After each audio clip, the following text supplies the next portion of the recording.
Hey guys, welcome back to another Leetcode video. Today we're going to be looking at Leetcode 543, diameter of binary tree. We're given the root of a binary tree and we need to return the length of the diameter of the tree.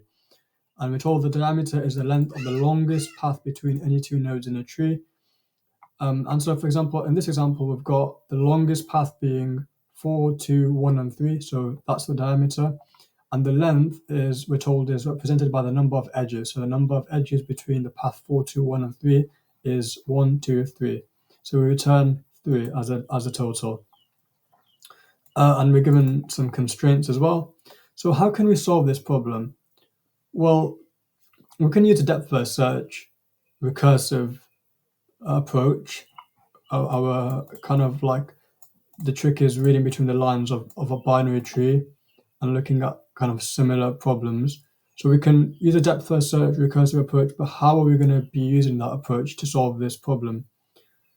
Well, let's hop into a whiteboard and it might make more sense when I explain it here. So let's start off with any depth-first search function, our base nodes. Well, our base nodes of these leaf nodes or from these leaf nodes are just going to be 0. So we're going to say if our nodes are null, then we're just going to return 0. And so what we need to do is work out the heights of each node, or the height of all the subtrees from the node. So we're going to say, for example, here, the maximum of the two potential nodes. There are no nodes here, but we're just going to return 0 anyway. So we're going to say here it's going to be 1 plus the max of 0 and 0, which is just going to be 1. And we're going to say the same is here. In this example, we've got 2. Well, the max of 1 and 1 again is just 1. But now we add 1 to that and we get 2.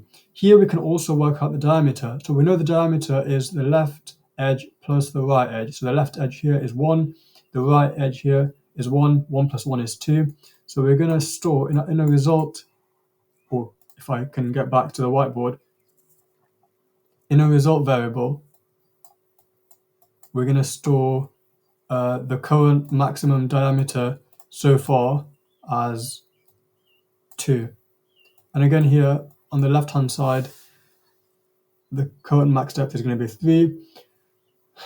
Okay, what happens when we get to the top of our tree? Well, the max of 2 and 1, the max heights we can get is going to be 2. So 2 plus 1 is going to be 3. But that's just the height. To work out the diameter, we want to look at the maximum diameter. So we want to say maximum depth is going to be 2 plus 1, which is our total of 3. So we know our new diameter is going to be equal to 3.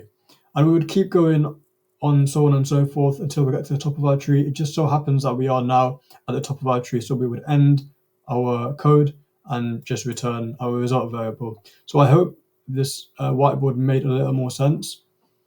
So now let's hop into the code. So again, we're going to set our base case to if our root is null, then we're just going to return 0. Then let's get the max depth from our root.left, so our left node and our right node. So depth first search on our left and on our right.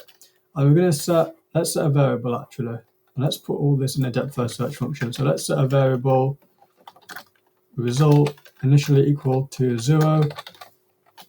Let's take in root parameter. Now let's paste our code back in here. So we're going to say left is going to store the max depth for the left hand side, right is going to store the max depth for the right hand side, and our result is going to be the maximum of what we've got so far, plus the depth of left and right, like we discussed earlier. And then we're going to say we want to return the max height of a node. So we're going to say return 1 plus the maximum of the result from left and the result from right.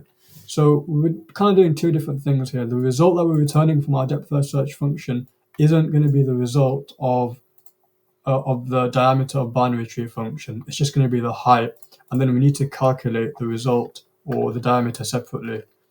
So now we can say Oh wait, we actually need to run our depth first search function. So let's run our depth first search function on our root, and then we're just going to return our result. So let's run our code. We can't. Okay, we need to. So basically, we're trying to access a global variable in a local scope. So let's set non-local res.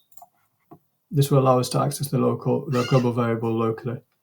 Now let's submit our code to make sure everything truly is working. And we pass all 106 test cases. So in terms of time complexity, we're looking at an O of n time complexity. In terms of space complexity, because of the nature of DFS problems and the call stack, it's going to be O of h, where h is the height of the binary tree. So I hope you guys found this video helpful, and I'll catch you in the next one.